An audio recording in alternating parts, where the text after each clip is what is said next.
रोहित छोटा बेटा बाहर आंगन में टहल रहा था। तभी मीना छोटी बहू पास आती है। भैया हमेशा खुद को सबसे बड़ा समझते हैं, लेकिन इस घर में मेरा भी हक है। मैं भी इस परिवार का हिस्सा हूँ। अगर किसी ने मेरा हिस्सा छीना तो मैं चुप नहीं बैठूंगा। अब इस घर में 2 नहीं 4 दिमाग चल रहे थे। हर कोई अपनी चाल चलने को तैयार था और हर चाल किसी न किसी रिश्ते को तोड़ने वाली थी। शाम का समय लालचंद आंगन में आते हैं। उनके चेहरे पर गंभीरता थी।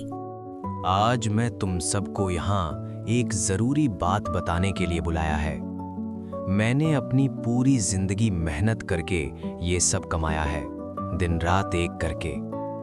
लेकिन अब मैं बूढ़ा हो चुका हूँ और अब समय आ गया है कि मैं फैसला करूँ मेरी जायदाद किसे मिलेगी। ये सिर्फ एक ऐलान नहीं था, ये एक चिंगारी थी जो अब पूरे घर में आग लगाने वाली थी। ये है मेरी वसीयत, लेकिन मैं इसे अभी नहीं पढ़ूंगा। पहले मैं देखना चाहता हूँ कि मेरे बाद इस घर को कौन संभाल सकता है, कौन इस परिवार को जोड़कर रख सकता है और कौन सिर्फ अपने बारे में सोचता है। लालचंद के एक फैसले ने पूरे घर का माहौल बदल दिया था। अब ये घर कम और एक खेल का मैदान ज्यादा बन चुका था, जहां हर कोई अपनी चाल चलने की तैयारी में था। विकास परेशान होकर इधर-उधर टहल। मुझे ये बात समझ नहीं आ रही, पापा ऐसा क्यों कर रहे हैं? सीधे सीधे नाम क्यों नहीं बता देते? ये सब टेस्ट लेने की क्या जरूरत है? कहीं ऐसा ना हो कि सब कुछ हमारे हाथ से निकल जाए। घबराइए मत, ये मौका है। अगर हम सही तरीके से काम करें तो सब कुछ हमारे ही पास आएगा। हमें बस पिताजी के सामने एक आदर्श बेटा बहू बनकर रहना है और बाकी लोगों की गलतियां अपने आप उन्हें नीचे गिरा देंगी। विकास और कविता ने फैसला कर लिया था, अब वे सीधे नहीं चालाकी से। मौका अच्छा है।